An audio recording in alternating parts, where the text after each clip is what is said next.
de 35 grados. 35 grados Celsius, estamos hablando de hipotermia. ¿Y cómo se caracteriza? ¿Por qué baja la temperatura? ¿Por qué creen que sentimos hipotermia? Por el frío. El frío, principal desencadenante de la hipotermia.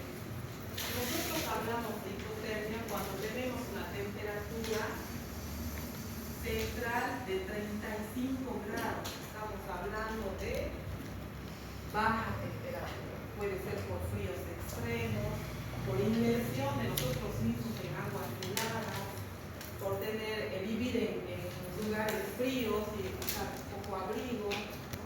Podemos entrar en hipotermia. Y las personas que más sufren de hipotermia son los niños y los ancianos, ¿no? Los niños porque están predispuestos por el sistema inmunitario que está en desarrollo, y los ancianos porque ya no tienen protección, ya no van a contar con mecanismos adaptativos para poder producir calor, envejece todo. Muy bien, entonces, el frío. La hipotermia es una patología accidental, puede ser prevenible y se divide en dos: hipotermia accidental primaria y hipotermia accidental secundaria. ¿Cuál es la característica de cada uno? La primaria es principalmente por exposición al frío, ¿no? Falta de abrigo, descuido, no nos hemos abrigado, la temperatura está en menos 2 grados, y estamos con una polerina. Esta es la hipotermia accidental primaria. La hipotermia accidental secundaria se caracteriza por presentarse por otras enfermedades, por ejemplo, el hipotiroidismo,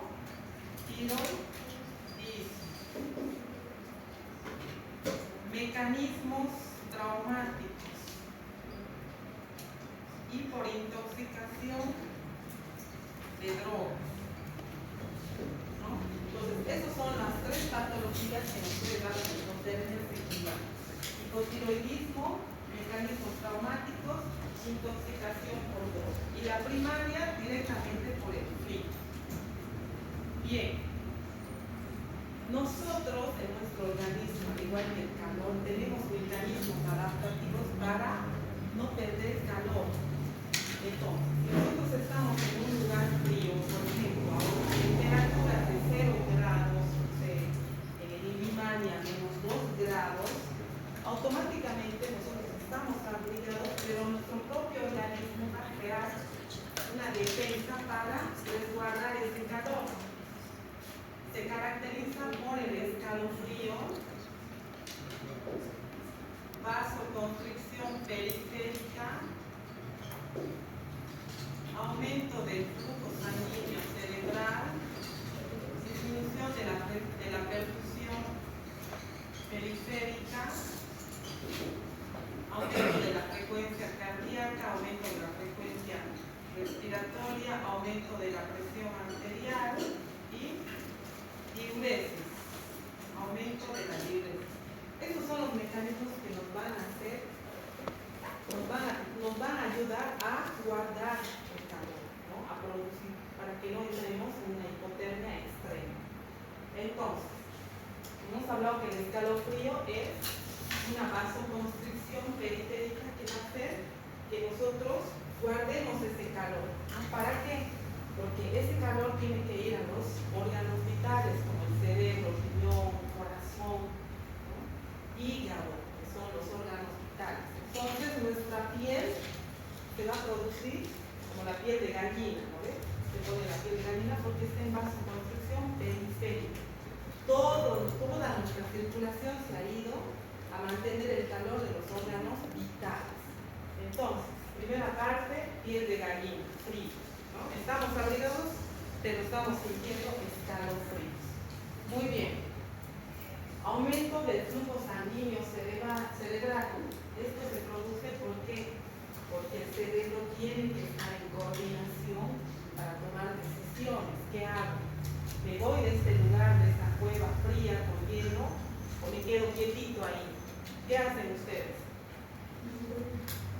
¿Se quedan así como ositos sin ver nada? ¿No? ¿Se van? ¿Qué hacen? Prenden el fuego. El flujo sanguíneo cerebral es importante para no entrar en amnesia, pérdida de conciencia.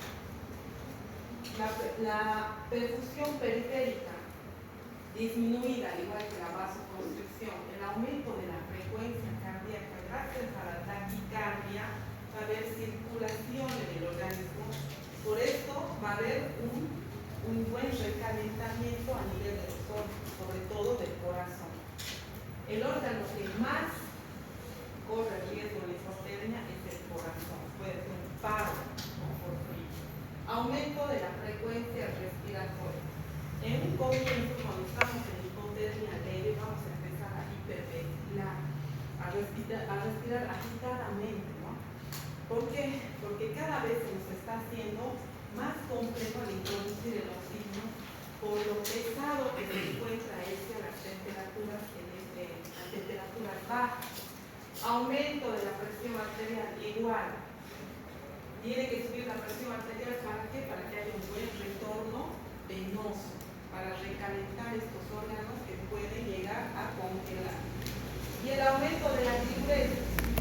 Ya vamos a ver por qué es importante, porque se produce tanta orina en los pacientes con hipotermia. Esos son los mecanismos adaptativos. ¿Han tomado en cuenta? ¿No? Esos son los que nos van a salvar la vida si es que nosotros nos encontramos en una situación extrema de frío. Bien, la hipotermia se clasifica de acuerdo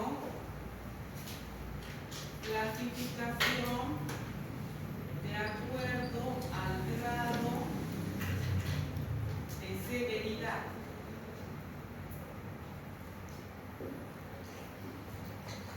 Y tenemos lo que es la hipotermia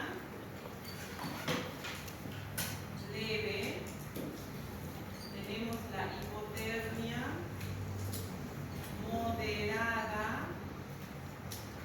tenemos la hipotermia severa, tenemos la hipotermia extrema y tenemos la hipotermia profunda. Hemos dicho que estos mecanismos adaptativos comienzan en una hipotermia leve, cuando la temperatura se encuentra entre 32 y 35 grados. Hipotermia leve, temperatura entre 32 y 35 grados. Muy bien. ¿Qué es lo que vamos a presentar en esta reunión?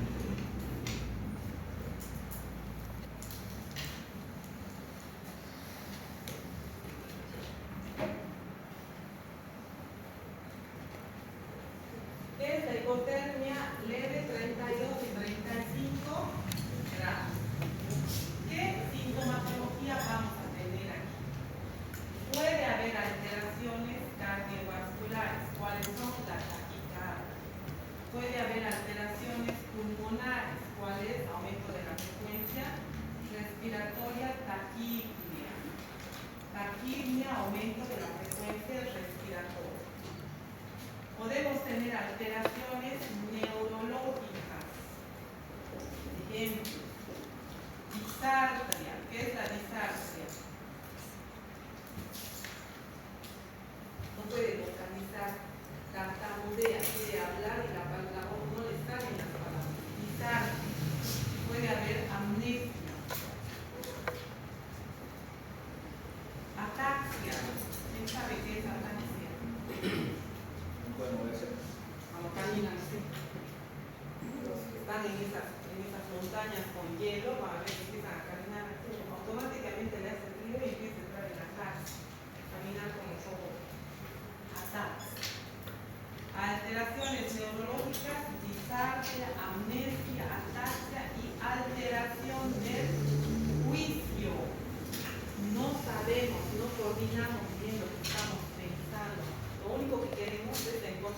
lugar donde no hace calor. Estamos tiritando, temblando. Se encuentra todos estos mecanismos adaptativos para empezar a actuar en la hipotermia lenta, 32 a 35 grados. Si la temperatura sigue bajando y nosotros no hemos salido de esa montaña, digamos, no sé, estamos en el Everest, en el Illimani, nos hemos quedado ahí, nos quedamos quietitos esperando que alguien nos deje ayudar, entramos en hipotermia moderada. Esta se caracteriza de 28 grados a 30 grados. 28 grados a 30 grados. En la hipotermia moderada es donde nosotros vamos a ver la sintomatología de la alteración de la conducción cardíaca. ¿Cuál es la alteración de la conducción cardíaca? Primero, ¿qué es la conducción cardíaca? ¿Quién sabe? ¿Quién se acuerda de fisiología? ¿Se acuerdan que el latido, cómo se inicia el latido cardíaco? Muy bien, un pulso eléctrico que nace ¿dónde? Nódulo sinusal. El nódulo sinusal se dirige a través del haz de His y rodea todo lo que son los ventrículos y hace un efecto de retroalimentación. Aurícula derecha, aurícula izquierda, nódulo sinusal, haz de His, ventrículo derecho izquierdo y empieza a 1, 2, 1, 2, ¿no? Entonces, sístole diástole, sístole diástole. Esa es la alteración de la conducción. Vamos a tener arritmias,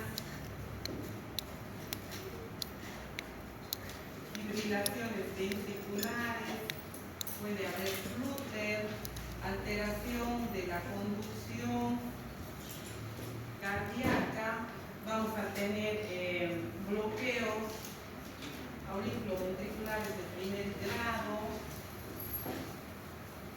todo lo que se produce a nivel cardíaco, ¿no?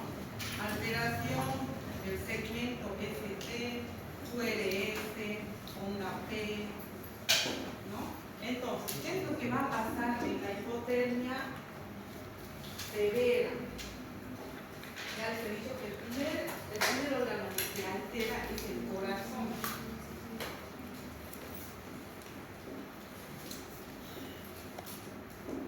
Alteración de la conducción que nace el nódulo aurículo, el nódulo sinusal en la aurículo ventricular y va a ir por todo lo que es el ventrículo y las aurículas. Entonces, si empieza la onda P, segmento P, QRST, onda T, onda, ¿no? El electrocardiograma. ¿Qué es lo que va a pasar aquí? Va a aparecer las fibrilaciones, arritmias.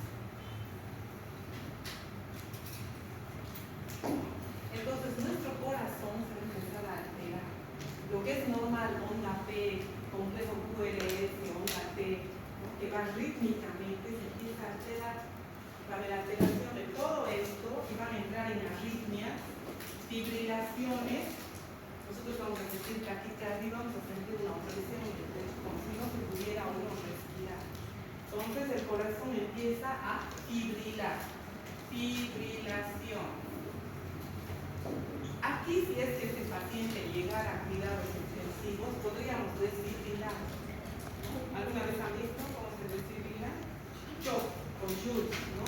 Podríamos volver al ritmo sinusal normal, pero obviamente como se encuentra tan lejos en estas montañas, el paciente no se va a poder mover porque ya está empezando a sentir entumecimiento. Fibrilación.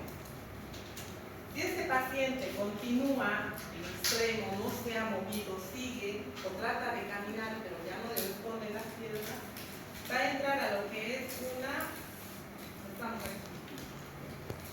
a la severa, que la temperatura está entre 20 y 28 grados centígrados. Severo. Aquí el paciente está a punto de presentar necesitamos paro, cambio de estrés. Aquí se alteración del centro de termorregulación. Ya nos responde el centro de termorregulación, que hemos dicho que la función del centro es producir calor y evitar la pérdida de calor. Entonces no se va a producir ya esto ya está bloqueado. En la hipotermia ya no existe mecanismo para está empezando el proceso de congelamiento. Empezar a congelarse. Muy bien. Si no ha salido de esto, sigue sentado, esperando congelarse, ya entra a una temperatura de 20 a 14 grados centígrados. Es aquí donde empieza la asistolia. ¿Qué es la asistolia? Y nosotros hemos hablado, muy bien, hemos hablado primero lo normal, onda P, PS complejo QRS, onda T. Onda P, complejo QRS, onda T, ¿no?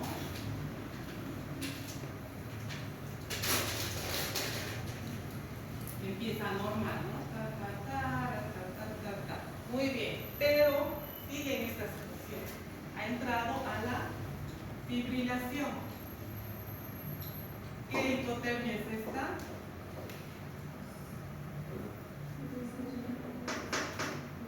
Moderada. Muy bien. Está entrando a qué ahora? A la hipotermia. No, esta es la severa. Está entrando a la extrema. Asistolia.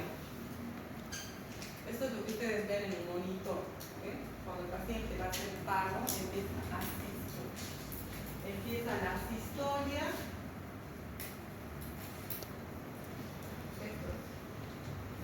Asistolia. O sea, no hay una P, no hay complejo QRS, no hay una T, ya no hay nada. Es una asistolia. Pronta al paro. ¿No? El paciente aquí necesita reanimar. Muy bien. Y la hipotermia profunda, menor de 14 grados, incompatible con la vida. Aquí el paciente ya ha hecho un paro, ¿no? Se murió, ya no hay, ha muerto, ¿no? Ya no hay nada que hacer, se ha congelado totalmente, ya no tiene mecanismos adaptativos, ha entrado a una paro cardiorrespiratorio y la muerte. Menos de 14 grados es incompatible con la vida, ya no hay nada que hacer. Muy bien, ¿por qué es importante saber esto? Ustedes cuando sean médicos les va a llegar pacientes en hipotermia, por ejemplo, pacientes que están alcoholizados, ya esos bebedores constitucionales que están echados en el suelo. Ustedes no le ayudan, el paciente va a morir. Entonces, cuando ustedes sean médicos, no le han pensado en el tratamiento, eso me va a ayudar. Bien, cuando el paciente esté mal, ustedes tienen que reanimar. Tienen que saber cuándo reanimar.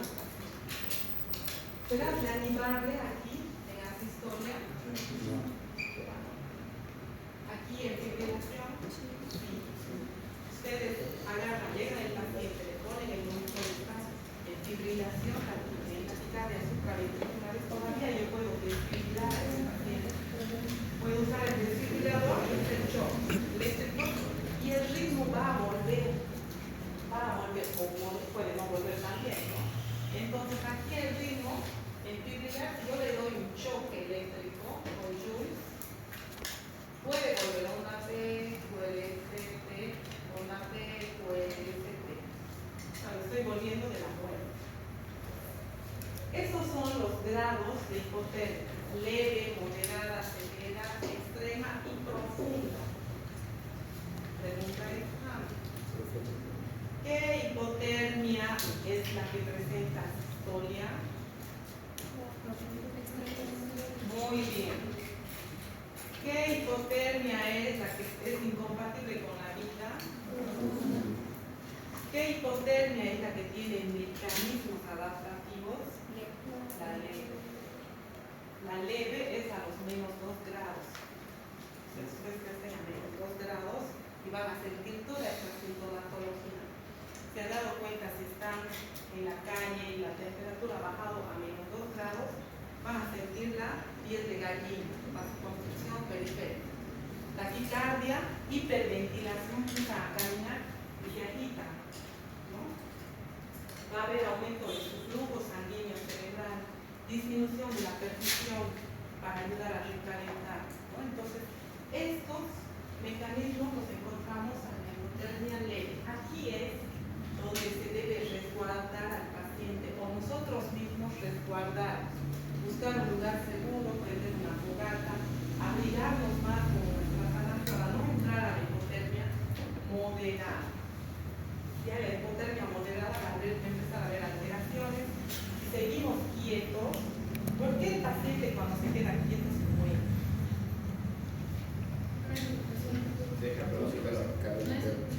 Claro, o sea, no pueden quedarse quietos, pues tienen que caminar. Es preferible morirse allá lejos, tira por ahí, pero por lo menos hacer el internet, se hace como oso ahí esperando que alguien. No va a ir nadie, no hay nadie. Prevención, no vayan a esas montañas si no saben andar en la nieve. ¿Quién andó en la nieve? Levante la mano. ¿Quién ha visto la nieve? ¿Ha visto la nieve?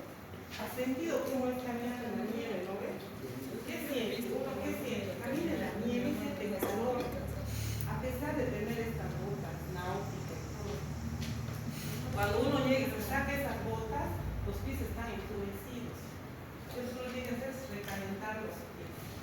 Uno saca las botas, no hay botas, especialmente si estás a muchos grados, bajas temperaturas, ¿no? Y sigues el tiempo, media hora, una hora, igual te van a empezar a endurecer tus pies, va a haber vasoconstricción.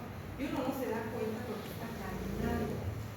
Cuando llega a su casa, se saca las botas y ve sus pies están rojos, están con hiperemia, están al límite del enfriamiento. Bien, muy bien. Entonces, voy a borrar esto a mi enterito. ¿Sí? Muy bien, entonces vamos a ver. ¿Cuándo hemos dicho que es hipotermia leve?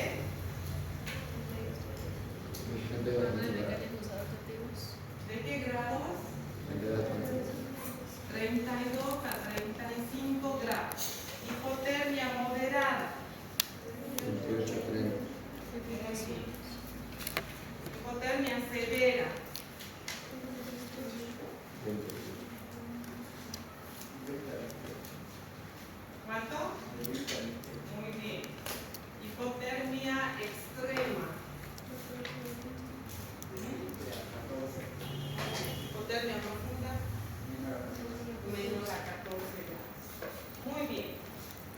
El corazón empieza su alteración. ¿Por qué hablamos tanto del corazón en la hipotermia? Porque es el órgano que más se va a irritar. Este órgano es el que más va a presentar congelamiento a nivel de sus células. Entonces, hemos dicho que hay alteración del complejo QRS, alteración de la onda T, de la onda P, va a haber alteración de la onda T, aparece la onda, aparición de la onda J, esto en el electrocardiograma. Muy bien, va a haber bloqueo auriculoventricular de primer grado, va a haber bradiarritmia, arritmia, fibrilación ventricular, flúter, paz. Esto es lo que se presenta en el corazón. Todo esto es lo que nosotros le hacemos un electrocardiograma a los pacientes con enfriamiento y hipotermia, vamos a ver que está alterado todo esto. Puede estar en bloqueo auriculoventricular de primer grado, bradiarritmias, arritmias, flúter ventricular y paz, ¿no? Muy bien. ¿Qué es lo que va a producir el frío a nivel del hígado? ¿Qué hace el hígado? ¿Cuál es la función del hígado? ¿Qué es el hígado en el organismo? Es el laboratorio de nuestro organismo. Todo lo que nosotros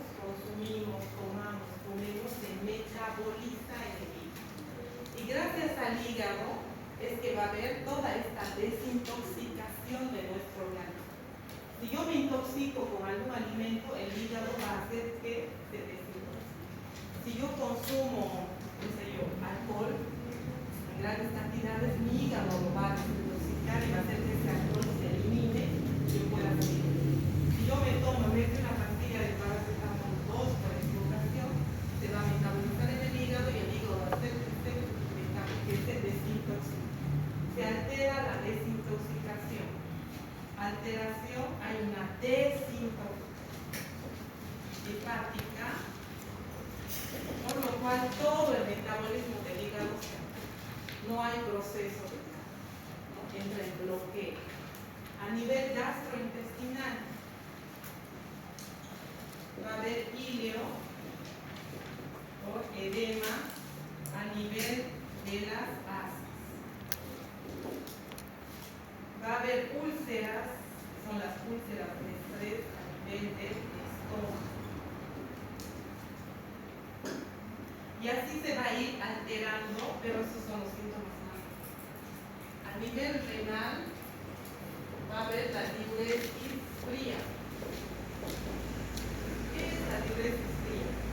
Cuando empieza el proceso de congelamiento, hay una alteración a nivel del filtrado glomerular. Hay una disminución del filtrado glomerular. ¿Qué es el filtrado glomerular? Es cuando se filtra a través del riñón todo lo que es sodio, potasio, calcio, proteínas. Si está alterado esto, no va a haber eliminación del sodio, más bien va a haber un aumento del sodio. Y esto va a producir una hiperosmolaridad. Cuando está aumentado el sodio, está aumentada la osmolaridad. Y esto va a hacer que no se pierda agua, o sea, la orina. Entonces va a haber aumento del gasto urinario, el cual está frío, congelado, por eso se llama diuresis fría, ¿no? Entonces, estos son los mecanismos que se van a producir a nivel de los órganos. A nivel cerebral, ¿qué es lo que va a producir?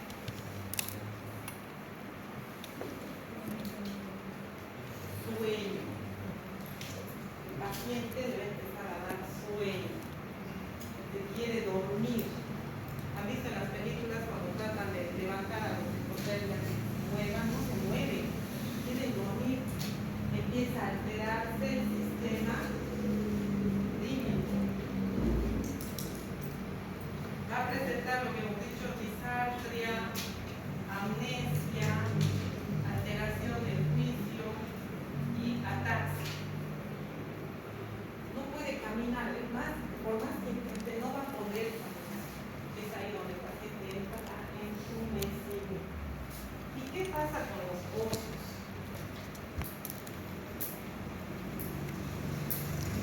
¿Qué es lo que pasa? ¿Por qué el oso inverna en una cueva 6 meses y luego sale y está publicando? Porque se alimenta de su grasa. Muy bien. Nosotros cuando vamos a entrar en hipotermia, puedo borrar esto copiando, ¿no? Copien, porque este es el libro, tienen que ir a leer, ¿no? A nivel gástrico, en el ilio hay edema a nivel de Edema a nivel de las asas intestinales. Son los principales factores que van a sentir esa maldición. Muy bien. Como decía Micaela, el oso usa su grasa. ¿Qué pasa en el humano? ¿Por qué el oso puede estar tantas horas, tantos días invernando en el frío y no le pasa nada? Ahora vamos a entender por qué. Nosotros los humanos perdemos calor.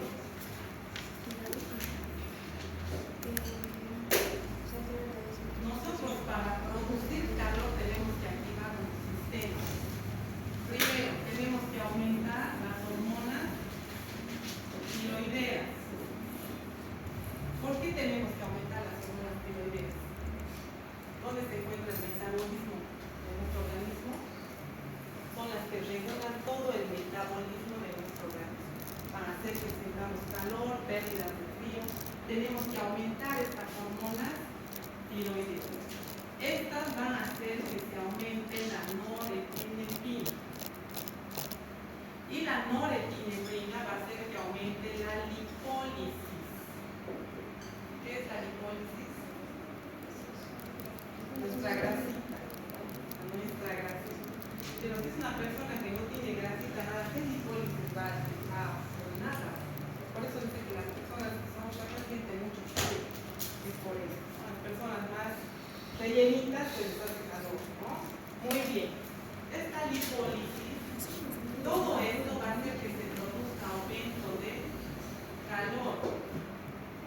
La hormona tiroidea junto con la norepinefrina son las que van a producir la vasoconstricción.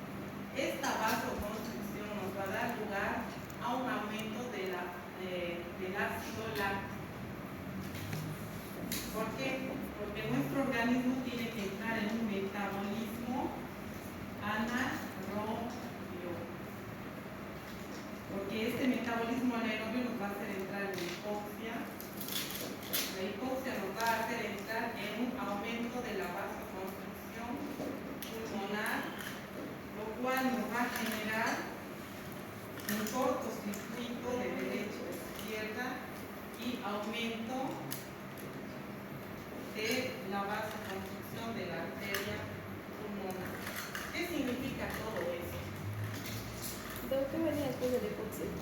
Después de la hipoxia viene aumento de la vasoconstricción pulmonar, lo que nos va a dar un cortocircuito de derecha a izquierda, y esto nos va a dar un aumento de la arteria pulmonar, una constricción de la arteria pulmonar. Si nosotros nos acordamos el corazón, los ventrículos, la arteria aurícula derecha, ventrículo derecho, la aurícula izquierda, ventrículo izquierdo, aurículos ventriculares, ¿de dónde sale la pulmonar? ¿De dónde sale la pulmonar?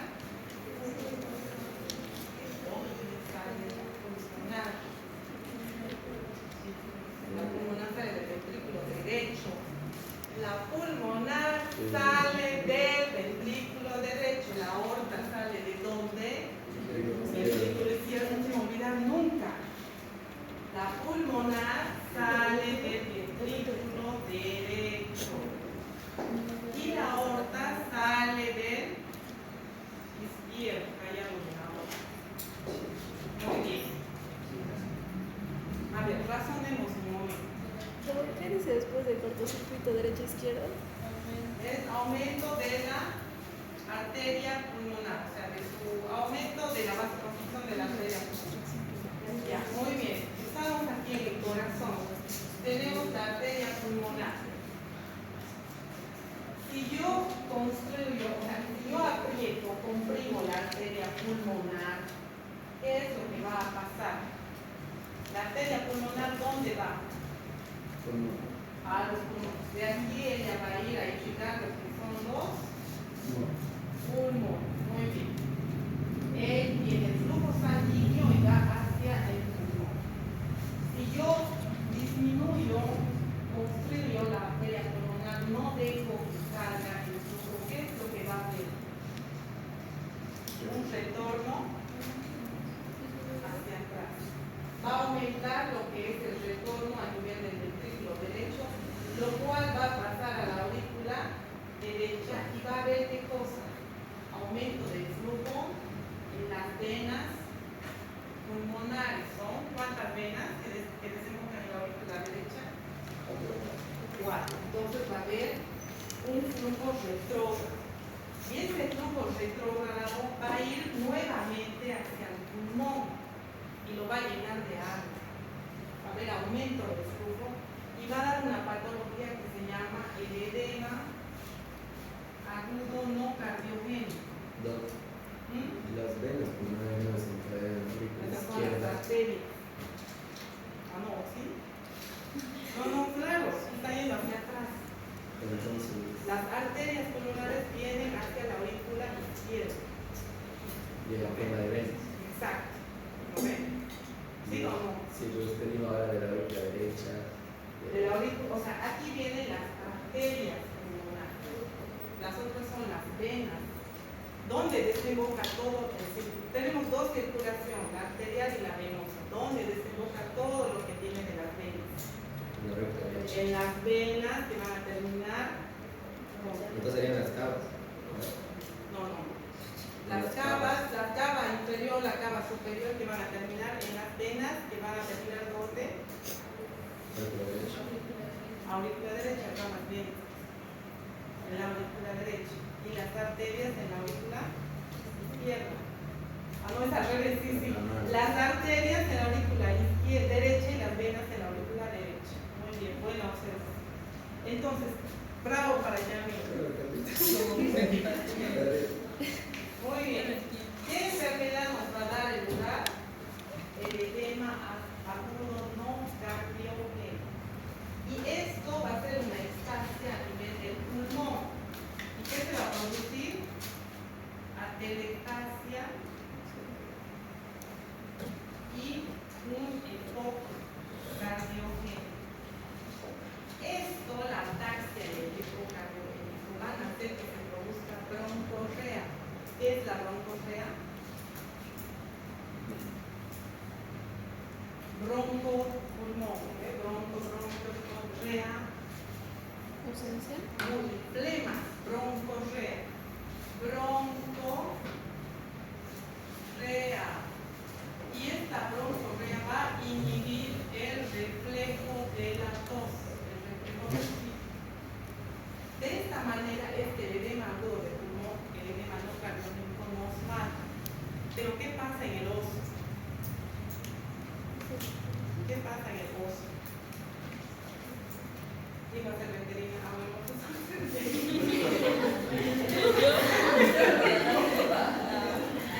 depende, no,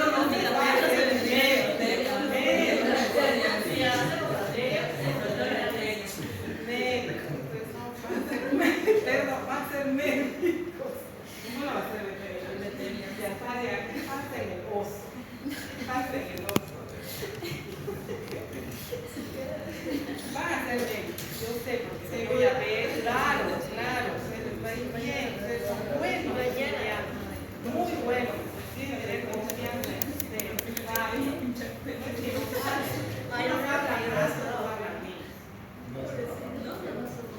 No, Lucia. A la vez, aumento de la acidosis del ácido. Ahorita vamos a volver a eso. Entonces, el oso no pasa nada de eso.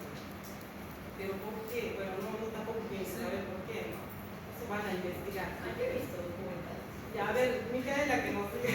No, pero es puta básico. O sea, que o sea, a veces hay nada más que los ojos comen, digamos, durante toda la época de verano, para que, o sea, guardan nutrientes, por eso es que se va, digamos. De ahí aumentan su masa muscular, su masa grasa, digamos, Ya. y también ayudan a superar, porque cuando llega la hibernación, ellos entran en un estado de hibernación. Muy bien. Que duerme, digamos, y ahí cuando duerme en ese estado, no es que él duerme completamente, sino que su organismo se alimenta, funciona sin que él esté consciente y se va robando nutrientes, grasas que lo ayudan a subir hasta el verano. Entonces, ¿qué es lo que pasa? Vosotros viven todo eso. Hay que hacer Nosotros llegamos al nivel del oso, pero entramos en congelamiento por cristales de hielo en nuestras células. ¿Y cuándo se produce esto? A temperaturas de 29 grados. Nosotros, como el oso, no podemos internar. ¿Saben cuándo llegamos nosotros al estado del oso? Cuando nos ponen anestesia. ¿Qué pasa en la anestesia? Porque aquí le han operado, cuando despierta de la anestesia, ¿qué siente? Frío. Y empieza a castellar los dientes, no le colchas. ¿Pero por qué? Porque hemos llegado a un nivel de no muerte, pero un coma inducido, donde van a bajar todas nuestras funciones. Baja la función cardíaca, baja la función, todo se bloquea por la anestesia. Entramos en un estado patético, quietos, estamos entre un limbo entre la vida y la muerte. ¿Quién nos ayuda a estar vivos? El anestesio. Se empieza a bolsear. ¿Por qué? Porque nosotros no estamos respirando. Hemos llegado a un límite por los anestesios, ¿no? El oso baja hasta ahí. la víbora, igual que la tortuga, llegan a ese nivel, disminuyen todas sus funciones vitales para el corazón, pero a un nivel imperceptible que no hace, que no muere para el corazón, baja todo el hígado, el riñón, ¿no?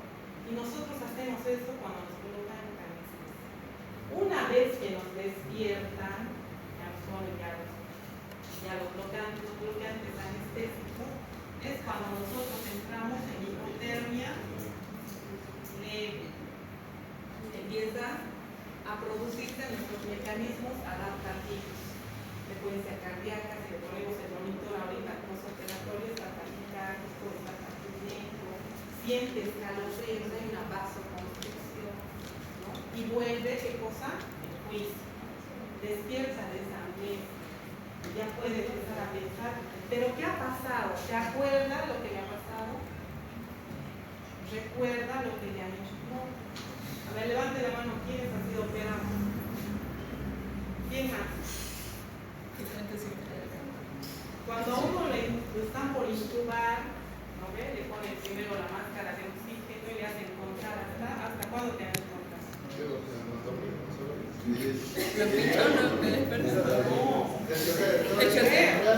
Me hablo de algo y le ganas para dormir. Claro, y después cuando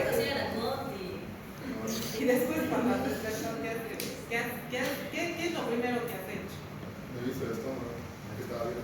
O sea, ¿No te acuerdas que estabas en la mesa? me he levantado y solo sentía dolor. Claro, pero ¿te acuerdas qué ha pasado? Nada. Entonces, ¿qué es lo que pasa? En ese nivel nosotros entramos en una hipotermia inducida. Baja todo.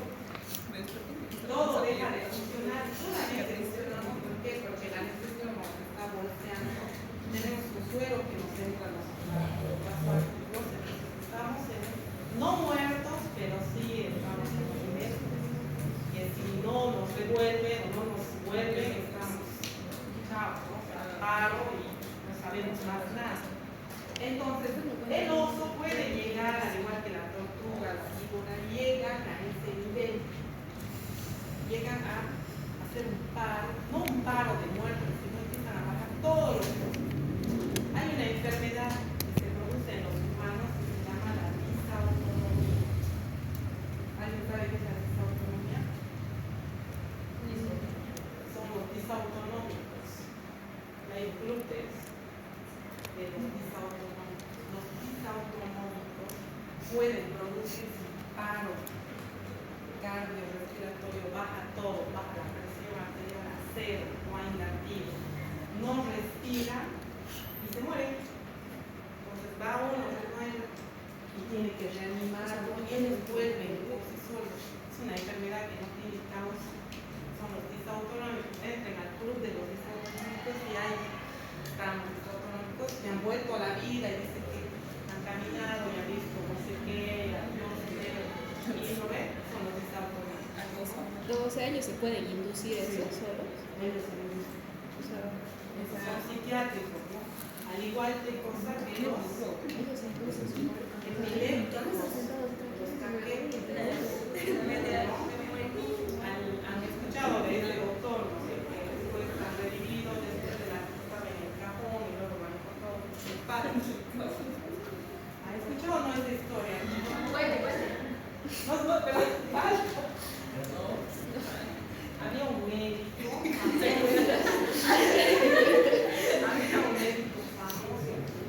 famosísimo, no voy a decir quién es el nombre del médico, porque por ahí están sus tratamientos. Entonces, un médico que tenía ahora sí se sabe que era disautonómico. Él o sea, no es que él se producía, él bajaba todo su sistema vital a cero y obviamente en esa época estamos hablando de 1935, 1940. ¿Qué hacía el médico? Iba a tu casa, está muerto. En cambio aquí nosotros ahora tenemos monitores, hacemos reflejos para ver si realmente está muerto. Reflejos popular como Angelina, ¿no? ¿Por qué? Porque es grave mandar un muerto a la morgue y que se pare. No, estar bien conscientes de que está muerto, ¿no? Pero este médico en esa época se va, se escucha y no había latido. Entonces lo entierra. Bueno, no lo entierra, lo vela en su cajoncito, pasa el tiempo del velatorio y lo entierran en el cementerio general. Bueno, pasaron unas horas que todavía estaba la tumba así, el panteonero que estaba ahí escucha golpes, patadas de la tumba, gritos de auxilio, de socorro, que ustedes saben por qué se están enterrados con la tumba, la desesperación que tiene esa persona. Entonces el panteonero ha llamado a la familia para que ayude a pedir ayuda para que lo desentierren y todo eso, pero ya era demasiado tarde porque el doctor ya estaba ubicado, se había dado la vuelta en el cajón y tenía todas sus uñas volcadas de tanto arañar el cajón, ¿no? Entonces cuando ya la medicina ha evolucionado, nosotros por ejemplo en el caso de terapia intensiva pediátrica, los niños hacen paro, yo voy a paro, en asistolia, veo el monitor, hago los reflejos y llamo a mi colega neonatólogo que venga a certificar. Yo certifico el óbito a las 9 de la noche. Viene el neonatólogo, escucha, ¿sí? Y llamamos al pediatra de emergencia. Sube y legalmente muerto, óbito 9. ¿Por qué? Porque puede pasar. En la Argentina ha pasado un caso de un niño que lo han declarado muerto, lo han bajado a la morgue. Resulta que cuando ha ido el forense ya a sacarlo de la morgue y entregarlo a la familia, el niño se fue. Entonces, grave para el médico argentino que es cosa terrible. Entonces, uno tiene que saber que está bien muerto para decir a la familia que está muerto, no está muerto. Es lamentablemente lo siento mucho, pero no. Entonces, ¿para qué me hacen contar todo esto? Bueno, entonces esto quiere decir que ustedes se tienen que dar cuenta cómo es el organismo tan, imagínense el organismo del oso, de la víbora, cómo la víbora puede invernar, cómo puede hacer que baje todo esto y pasa todo el invierno en paz. Y posteriormente vuelve la primavera y sale en casa y todo lo demás. Entonces, nosotros los humanos podemos llegar a eso, pero con una anestesia inducida, un paro inducido a través de los anestésicos cuando nos van a operar. Ahora, yo no sé si a ciencia cierta vean el túnel, habrá luz, pero por ahí sí hay, no sé, para qué les voy a decir nombres. Pero bueno, entonces, calor. ¿Cómo subimos el calor? Aumento de las hormonas tiroideas. Aumenta la norepinefrina, aumenta la lipólisis, lo que produce en el óseo, nos va a dar aumento de calor. Todo esto se produce gracias a la vasoconstricción de la hormona tiroidea y de la norepinefrina. Vasoconstricción, necesitamos la vasoconstricción para disipar ese calor y guardarlo. Esta vasoconstricción va a hacer que se aumente el ácido láctico.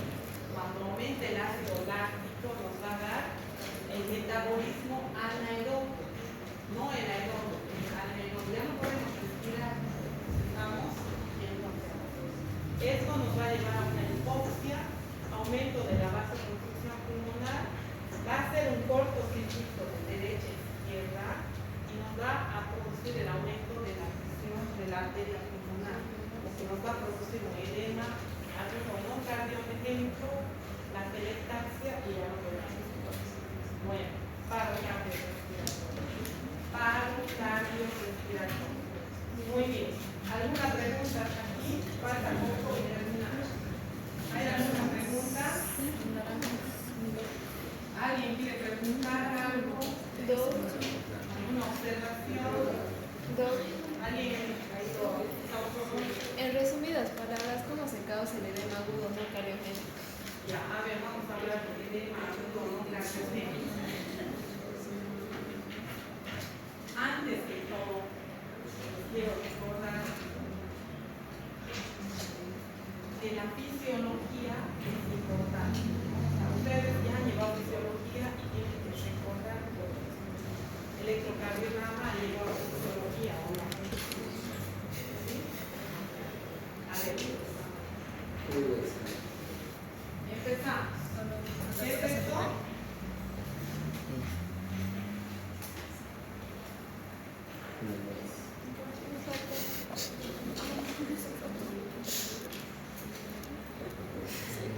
¿De dónde sale la pulmonar?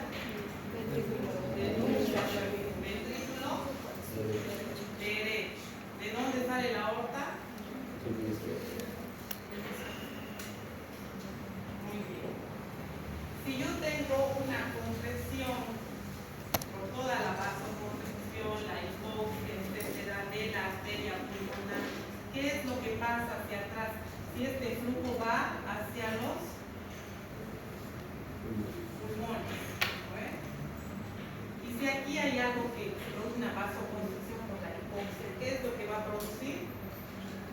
Aumento de qué? ¿De qué? Todo va a ir hacia atrás.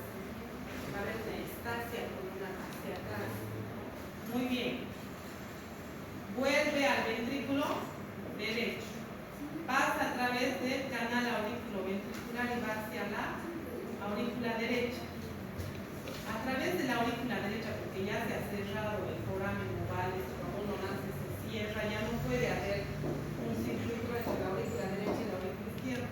Aquí se cierra, ¿qué cosa?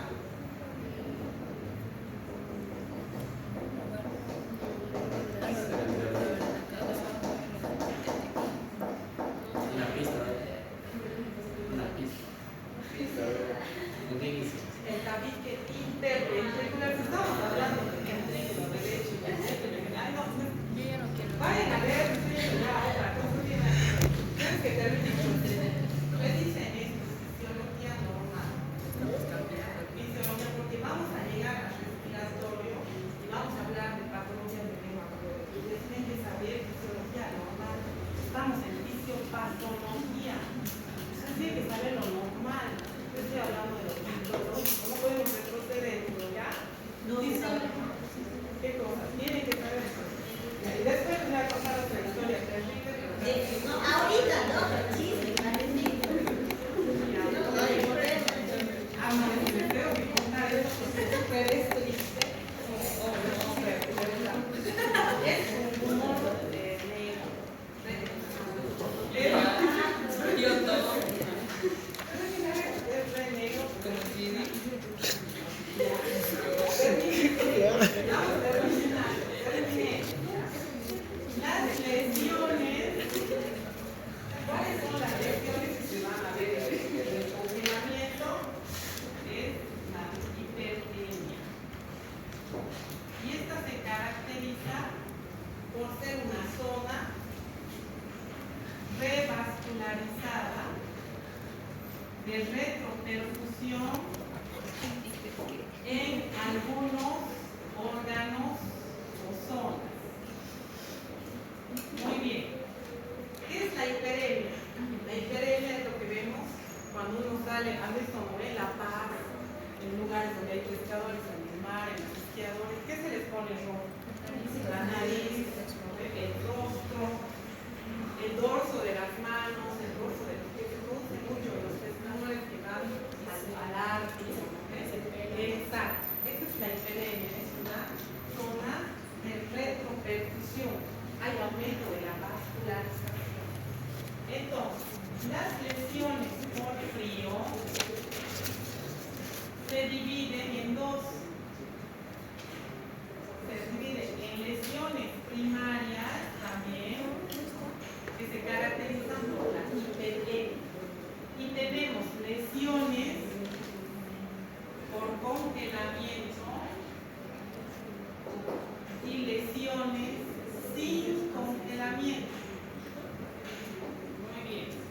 ¿Cuáles son las lesiones por congelamiento?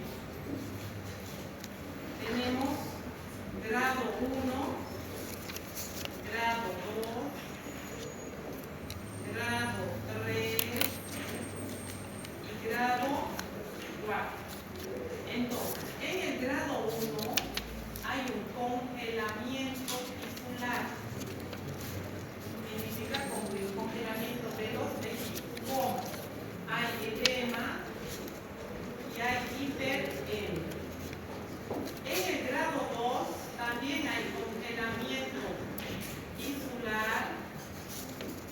edema, hay hiperemia, hay vesícula y ampolla. En el grado 3 de congelamiento, que esto es para lo que vamos a ver, ¿ve? Hay congelamiento tisular, hay muerte del tejido subcutáneo. Y en el grado 4 vamos a ver la famosa necrosis tisular, gangrena y amputación. Aquí la extremidad, la parte afectada, está fría, blanca, dura, cianótica y se puede amputar solo. Es cuando ya el dedo se complementa. Aquí en el grado 4 es amputación, ¿no? Entonces, eso tiene que aprender. Pregunta de examen. Describa el grado 3 de lesiones con congelamiento. Describa el grado 4 con lesiones de congelamiento. Entonces, esto es reconocer los grados de congelamiento. La hiperemia es una zona revascularizada. Y las lesiones que se presentan sin congelamiento es el famoso pernio. ¿Qué es el pernio? Es la extremidad sumergida en aguas frías o expuesta a temperaturas frías.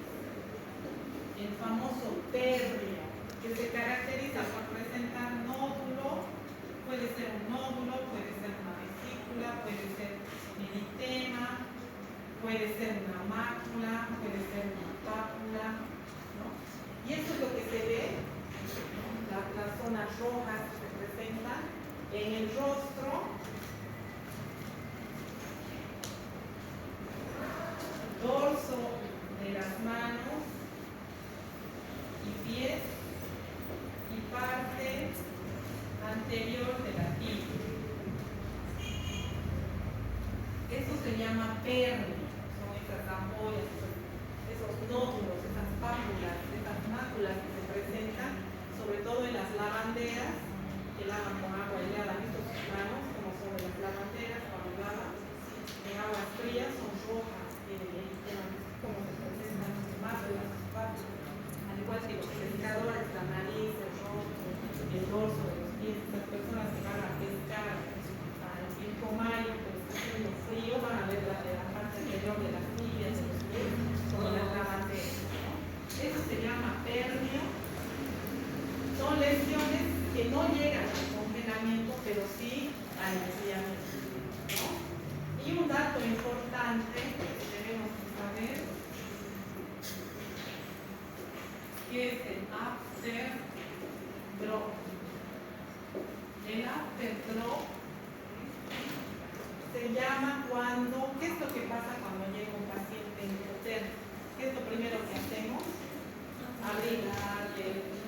Abrigarle, ponerle bolsas de agua caliente, le ponemos una estufa, le ponemos en un cuarto caliente, prendemos una fogata, pero a pesar de hacer todo eso, sigue bajando la temperatura, sigue en hipotermia, sigue bajando. ¿Por qué? Este fenómeno se caracteriza porque cuando uno empieza a calentar, se va a empezar a producir ya no una vasoconstricción, sino una vasodilatación. Pero esa vasodilatación que viene de las venas de las extremidades está fría esa sangre. Entonces hay una recirculación y va a producir otra vez frío. Por eso es que se llama after drop y se caracteriza porque a pesar de calentar al paciente, el paciente sigue frío.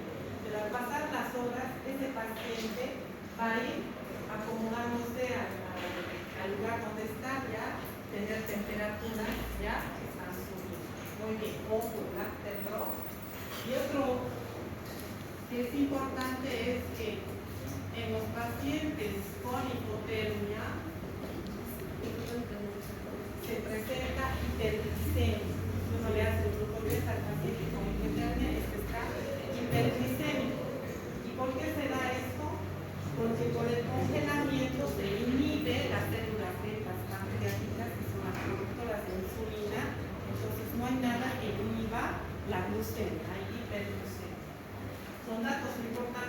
que usted lleva un paciente hipotérmico, ustedes ya tienen un grupo de está hiperglicémico, lo quieren poner insulina, no se puede, no van a matar.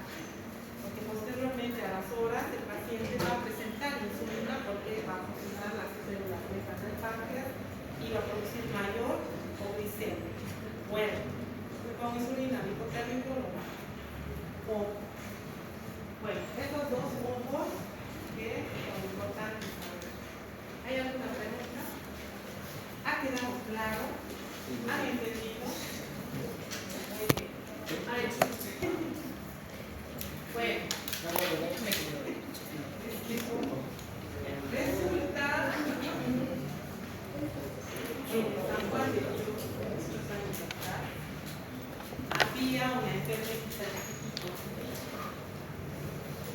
y resulta que esta enfermera era la paciente moría